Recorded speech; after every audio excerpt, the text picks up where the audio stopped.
So Aaron Renn, probably well known to a lot of you who wrote a book about the negative world. He recently wrote this post on X, which I call Twitter. I don't like calling it X. And he talked about these kind of status hierarchies. And essentially, he grew up in southern Indiana, a small town. And he talks about how he had this desire to kind of climb hierarchically in terms of social status within his career. And he chose to go to a Midwestern university, a really good Midwestern university, but he didn't choose to apply to schools like Harvard or things like that. And, he makes the point that if he were to have, say, applied to an Ivy League school in the Northeast, that if he went there, then he would have basically had this totally different status hierarchy that he could have climbed. But by going to a school in the Midwest and making the connections that he did, he's kind of limited basically in how high he can climb. And so he can get to what is the height of that Midwestern status hierarchy living in Chicago, but it's never going to have that same impact or that same kind of maybe power that you would if you were living in, say, somewhere like, LA or Silicon Valley on the West Coast, or if you were living, in New York City or Boston or Washington, D.C. on the East Coast. And he expresses some kind of regret about that. Now, this has led to a lot of conversation about Christians and how it is that they are to relate to hierarchy, and the question of whether or not Christians should strive to be part of some kind of elite, whether that's in American culture or another culture. America's my context, so I'll be talking from that context, but that doesn't mean that this is only relevant to American culture. Now, people have asked me a bit about this. People were sending me this tweet. And the reason for that is because I have talked a bit about hierarchy, and I've talked a bit about the nature of the elite in society. And this is something that I have an interest in for a couple of reasons.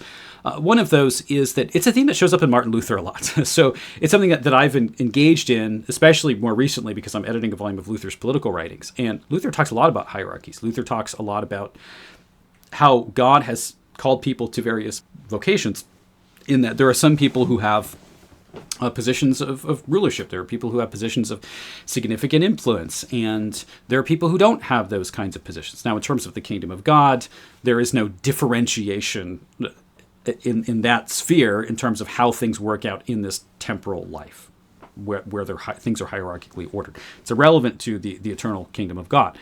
But as long as we are in this life, there are these hierarchies.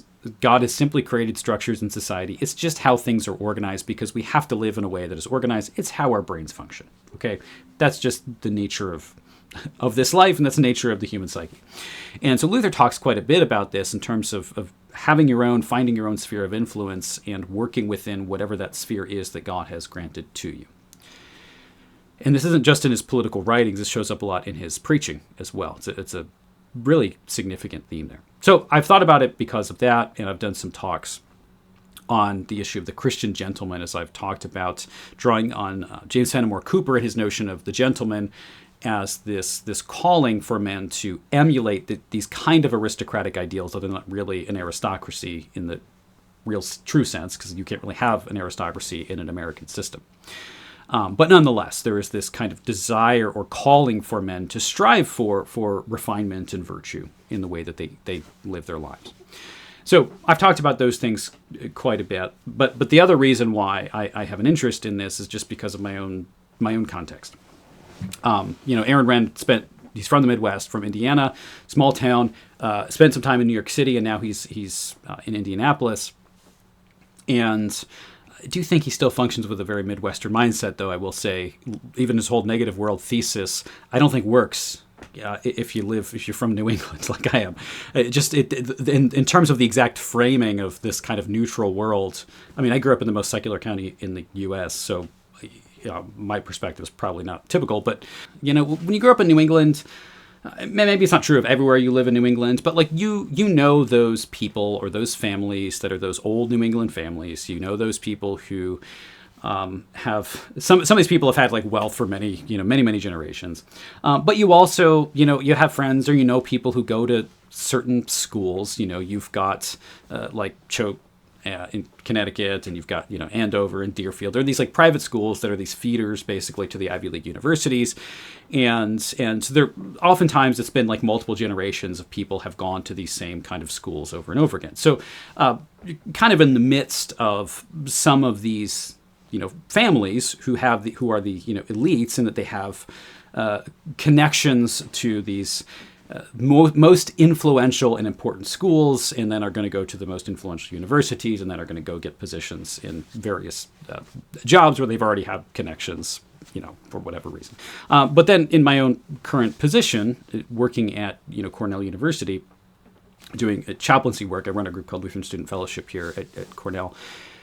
I have, I'm interacting. It's an Ivy League school. No, it's not a Yale, Harvard, and Princeton, right? It's not one of the big three here, but one of the best schools in the nation. Many of these people are going to, go off and go into very influential positions, and that's in all different spheres of life. But if you go to Cornell, you have more opportunities than somebody who goes to a mid-tier state school.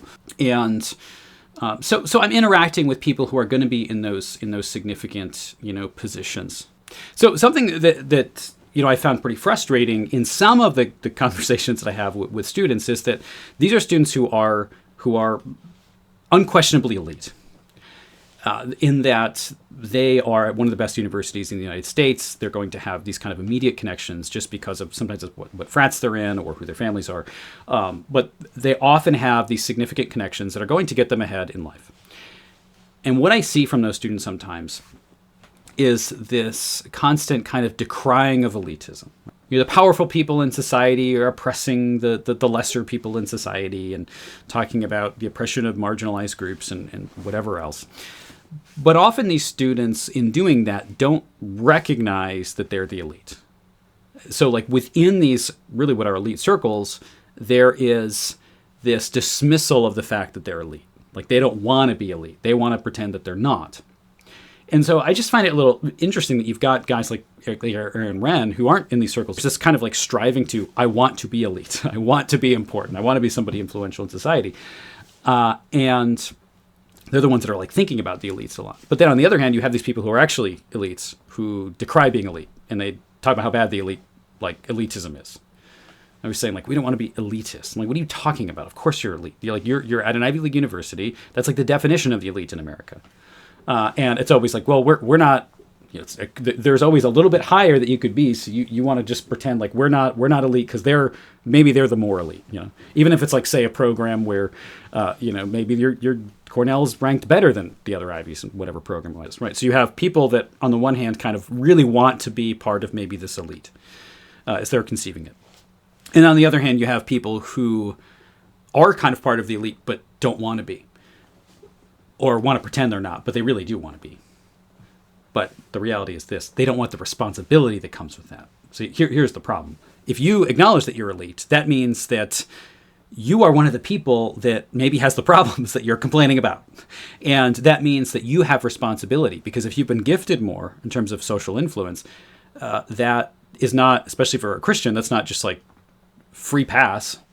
That means that, well, now you've got more responsibility, and now you have an even greater duty to make sure that whatever privileges you do have and whatever influence you do have in society is being used for the sake of the neighbor, not for your own selfish gain. And that's really hard to do. So I think by kind of pushing it off and saying, well, we're not elite, I'm not that, it means that you're not taking upon yourself the responsibility of that.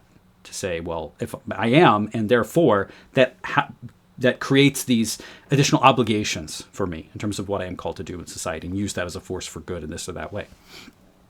But in both of these schemes, I think you have the same problem, which is that there was a lack of recognition of vocational callings.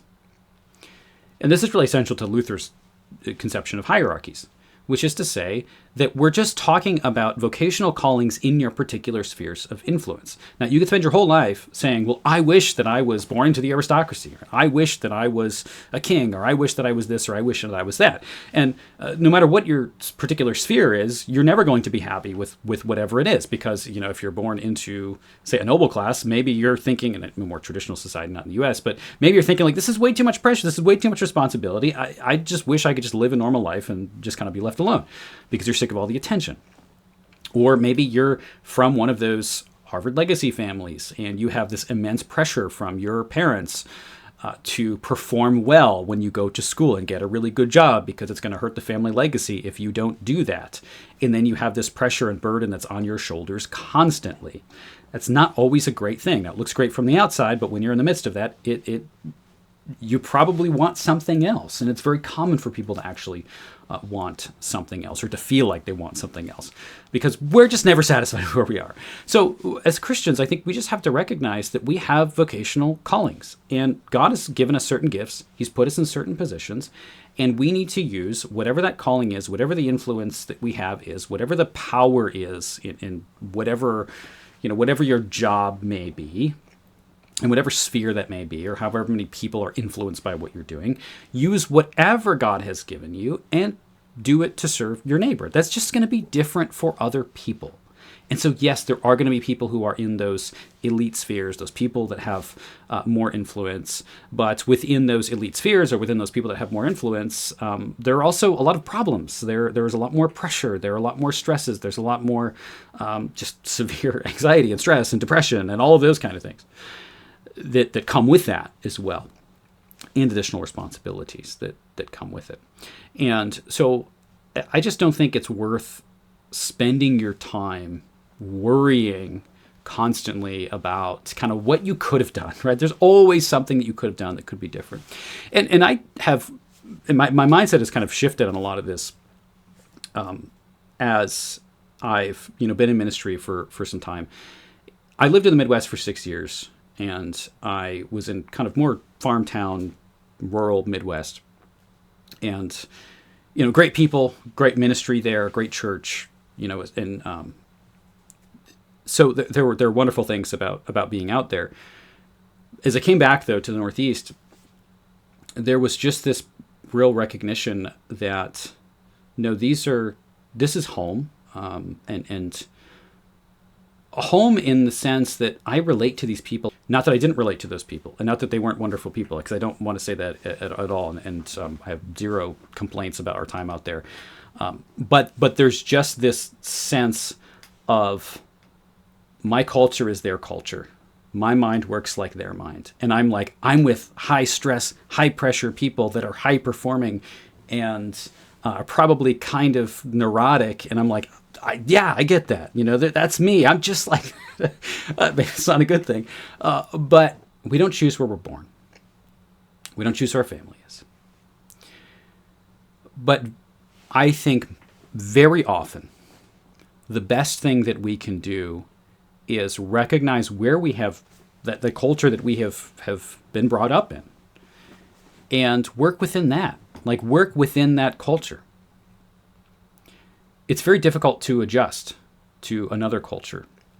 And we have this idea, for some weird reason in our country, that we should all move all over the place all the time. That you should just move from here to here to here to here to here to here to here, wherever the heck your job is. And who cares where your family is? That's not important. Who cares where your legacy is or anything like that? As long as you find a good job, you just move and go there. I'm not sure that's really how we're supposed to function. I don't think that's always a good thing. I tend to think that we will have the best impact often within places that are where we grew up, or near where we grew up, or like where we grew up. And so if there is somebody like Aaron Renn who's from the Midwest, oftentimes I think the best thing that they can do, the place where they're going to have the most influence or the most impact, is probably going to be within the hierarchies of the Midwest. And I don't think that's a bad thing. And maybe I'm just saying this, because I'm in that, Northeast, and I'm in that more influential, I guess, area of the country and whatever. But I just think we have to focus more on divine calling and our vocation, than we do on just some attempt of like hierarchical climbing. I don't think that is, as Christians, something that we're really called to do. We use the gifts that we're given to the best way that we can, and sometimes they will mean you get an influential position. And Christians shouldn't cease to be strivers. I don't think that we need to just be kind of complacent and not engage and not strive, but we do it within limits and recognizing that it's really a matter of wherever God has placed us, finding the sphere of influence that we've been given with our own gifts, with our own callings, in ways that we can serve our neighbor through those things. So anyway, those are just some of my thoughts here, and make sure you subscribe. See you in the next one. God bless.